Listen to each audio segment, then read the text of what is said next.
अस्सलामुअलैकुम। आज हम सेकंड ईयर केमिस्ट्री के इम्पोर्टेंट टॉपिक्स एक्सप्लेन करने वाले हैं। ये एग्ज़ाम के पॉइंट ऑफ व्यू के हवाले से बहुत ज़्यादा अहम है। इसमें सबसे पहले हम ये जो तीनों टॉपिक्स है ये मुख्तसर सा समझेंगे। इसके बाद जो टॉपिक हम करेंगे इसमें ये बहुत काम आएगा। ये जो लिगेंड्स हैं इसकी डिफिनीशन ये है कि the atoms ions are neutral molecules which surround the central metal atoms. जो एटम आयंस और मॉलिक्यूल्स हैं ये जो सेंट्रल मेटल्स एटम होते हैं। सबसे पहले जो पहले लेक्चर्स है इसमें हमने जो मेटल्स हैं वो हमने स्टडी किए थे कि कौन कौन से मेटल्स हैं। जो एटम आयंस और मॉलिक्यूल है वो सेंट्रल मेटल के राउंड इर्द गिर्द जो लगे होते हैं।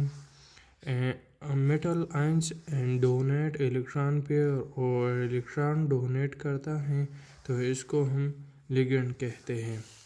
लिगेंड मुख्तसर सा एक बार फिर बताता हूँ कि जो सेंट्रल मेटल आयंस होते हैं इसके इर्द गिर्द सराउंड में जब एटम आयंस और न्यूट्रल मॉलिक्यूल्स आ जाए और डोनेट इलेक्ट्रॉन पेयर होते हैं तो इसको हम लिगेंड्स कहते हैं। इसके बाद जो मोनोडेंटेट और यूनिडेंटेट लिगेंड्स हैं, the ligands which possess only one donor side.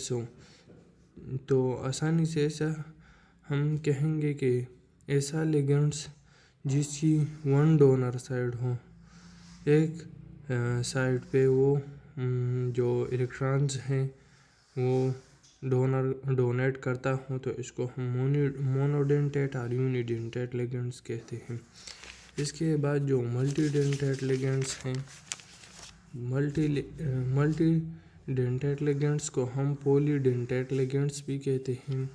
तो ligands which forces more than one donor side, जिसकी वन से ज़्यादा हो डोनेट साइड हो, इलेक्ट्रॉन पेयर डोनेट साइड इसकी ज़्यादा हो वन से, तो इसको हम मल्टी डोनेट या पॉलीडेंटेट या मल्टीडेंटेट लिगेंड्स हम इसको कहते हैं।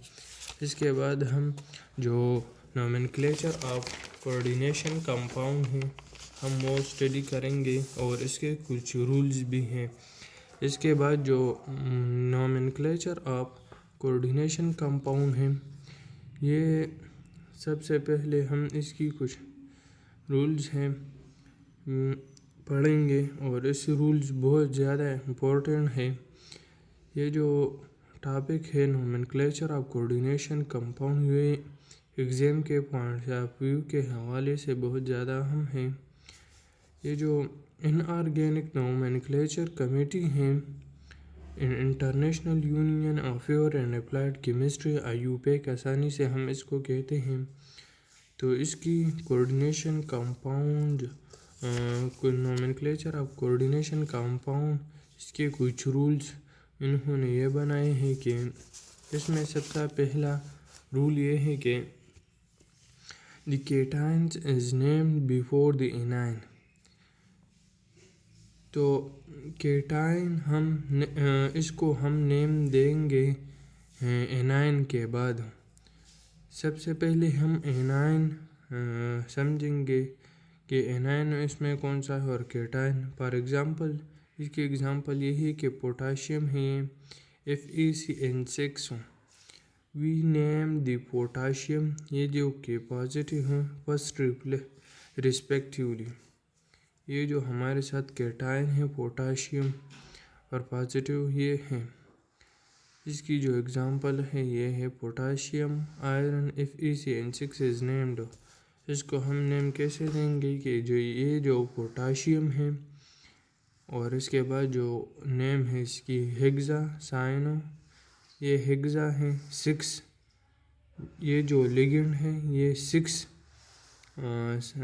जो एटम्स हैं ये यहाँ पर जो 6 है यहाँ पर प्रीफिक्स हम हेक्सा इस्तेमाल करेंगे और ये CN है तो हम साइनो इस्तेमाल करेंगे और यहाँ पर पीरियड है। केटाइन के अलावा जो भी एनायंस आएगा इसके हम 80 इस्तेमाल करेंगे। और ये जो 2 लगा है ये जो मेटल एटम्स हैं ये इसकी ऑक्सीडेशन स्टेट है। तो ये इसकी पहली जो नोमेनक्लेचर आयुपेक रूल है वो फर्स्ट नंबर है। इसकी सेकंड नंबर जो रूल है, in naming the complex ions the ligand names are written in alphabetical order।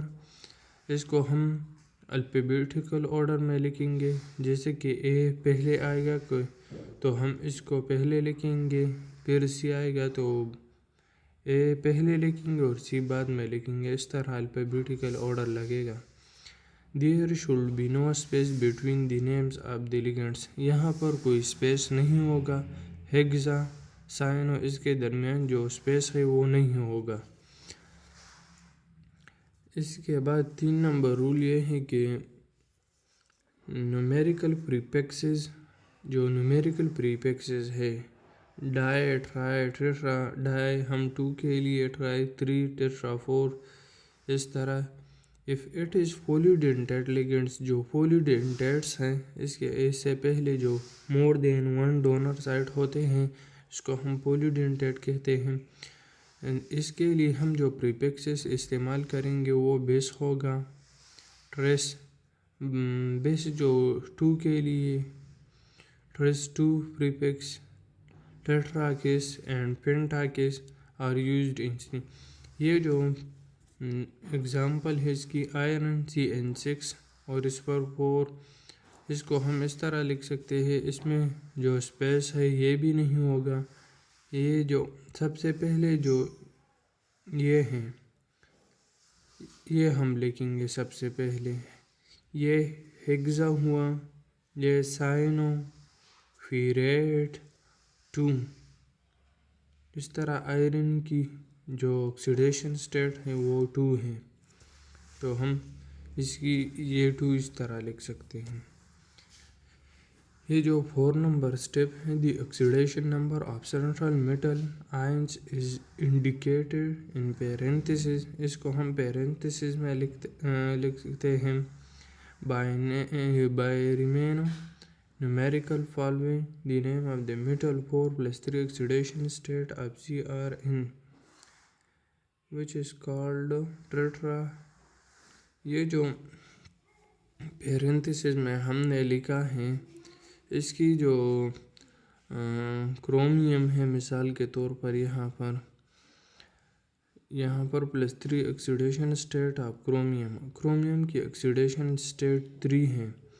तो इसकी यहाँ पर जो हम आखिर में लिखते हैं, यहाँ पर मैंने आपको समझाया ये 2 इसलिए हम लिख सकते हैं क्योंकि ये आयरन के ऑक्सीडेशन स्टेट है। यहाँ पर क्रोमियम जो है ये मेटल्स हैं, तो इसको हम लिख सकते हैं कि जो अमाइन है, अमोनिया है, इसको हम यहाँ पर अमाइन लिखेंगे। अगर यहाँ पर H2O आया है तो इसको हम एक्वा लिखेंगे। तो यहाँ पर ये हम ऐसा लिखेंगे कि टेट्रा 4 के लिए हम टेट्रा इस्तेमाल करेंगे। अगर यहाँ पर कैटायन के अलावा कोई और एटम आ जाए, लिगेंड आ जाए, तो इसको हम बेस और ट्रेस लगाएंगे। तो यहाँ पर जो 4 है तो यहाँ पर टेट्रा हम लगाएंगे। 4 जो है टेट्रा एमाइन डाइक्लोरो क्रोमियम, और जो 3 है ये इसकी +3 ऑक्सीडेशन स्टेट है क्रोमियम की। तो ये 3 जो पहले लेक्चर में इसमें जो पिछले लेक्चर्स थे इसमें हम आपको एक टेबल में पूरे जो मेटल्स के ऑक्सीडेशन स्टेट है वो हमने लिख दिए थे। तो 5 नंबर रूल ये है कि the names of the an ionic ligands, जो एन आयनिक लिगेंड होते हैं, फॉर एग्जांपल हाइड्रोक्साइड जो है इसको हम हाइड्रोक्सो लिखेंगे और कार्बोनेट को हम कार्बोनेट तो लिखेंगे। Whereas the neutral ligands, जो न्यूट्रल लिगेंड्स हमारे पास होते हैं इसको हम जो H2O हैं हम इसको एक्वा लिखेंगे और जो अमोनिया है इसको हम एमाइन लिखेंगे। यहाँ पर हमने एमाइन लिख दिया। तो हमारे साथ ये नोमेनक्लेचर हुआ बहुत इजी है और इसमें कुछ भी मुश्किल नहीं है। बस सबसे पहले आपने जो एटम्स है इसमें कैटायन और एनायन को समझना है। बाद में जो इसके जो मेटल्स एटम है इसकी ऑक्सीडेशन स्टेट याद करनी है और न्यूमेरिकल प्रीफिक्सेस हैं ड्राई ट्राई और जो पॉलीडेंटेड होते हैं इसमें बिस्ट्रेस लगाएंगे और अल्फाबेटिकल ऑर्डर में लिखेंगे। The oxidation is central metal ions is indicated parenthesis में होगा और इसकी जो ऑक्सीडेशन स्टेट है name of an ionic for example इसको हम कार्बोनेटो और जो न्यूट्रल लिगेंड्स हैं एक्वा एमाइन लिखेंगे। तो यहाँ पर हमारा लेक्चर कंप्लीट हुआ। तो हमारा चैनल लाइक और सब्सक्राइब करें।